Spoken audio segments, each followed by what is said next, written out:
Anthropic did something they said they would never do. A few months ago, they teased a model called Mythos and then refused to release it to the public because they were worried it was too dangerous in the wrong hands.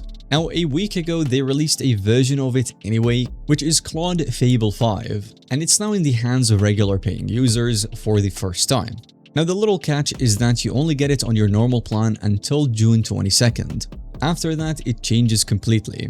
So in this video, I'm going to explain exactly what Claude Fable 5 is, why Anthropic made it, and why it's only available for a limited window. So by the end of this video, you will know whether it's worth your attention before that deadline hits. Now, if you haven't caught up yet, Claude Fable 5 is Anthropic's most powerful, publicly available AI model, and it belongs to a tier called the Mythos class. So you know how if you view your models on Claude, you're going to see the Sonnet, Haiku, or Opus.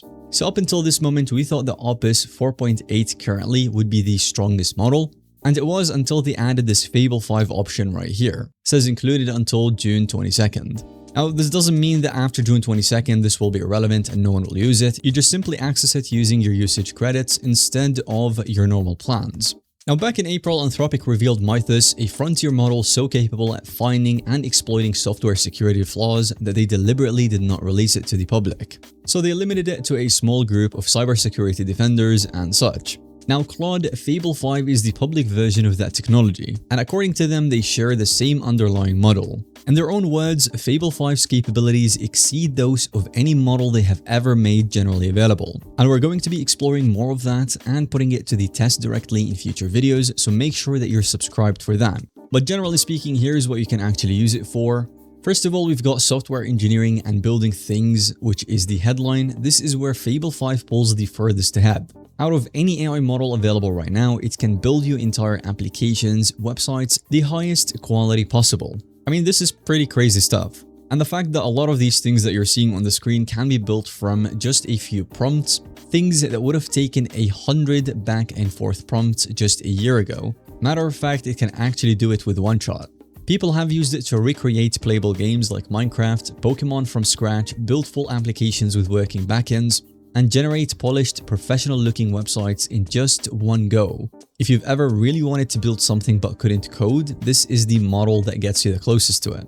Now, we also have long, complex tasks that used to be impossible, as Fable 5 is specifically built for work that takes a human hours, days, or even weeks to do. And it can work autonomously longer than any previous Claude model. Anthropic themselves gave an example where Stripe compressed months of engineering into days, with a 50 million line code migration finished in one. So what does that mean for you? It means that big multi-step project like migrating a codebase, building out a full feature, or working through a massive document that earlier models would lose track of halfway through.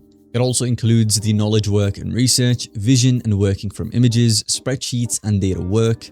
The simplest way to think about it is the harder, longer, and more complex your task is, the more Fable 5 pulls ahead. And if you are wondering why Anthropic made it when they were scared of releasing something like that just a couple of months ago, for that we've got a few reasons. First of all, they always said that this was the goal. When they held Mythos back, they were clear that their eventual aim would be to deploy Mythos-class models at scale. They just wanted to do it safely. Now, Fable 5 is them delivering on that promise.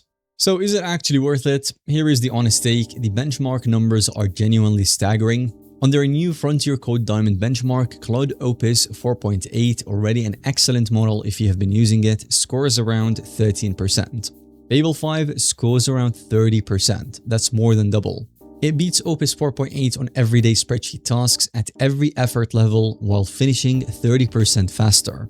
On pricing though, which is the most important thing, it's about $10 per million input tokens and $50 per million output tokens, which is less than half the price of the original Mythos preview and significantly cheaper than comparable frontier models from other platforms while outperforming them on every benchmark.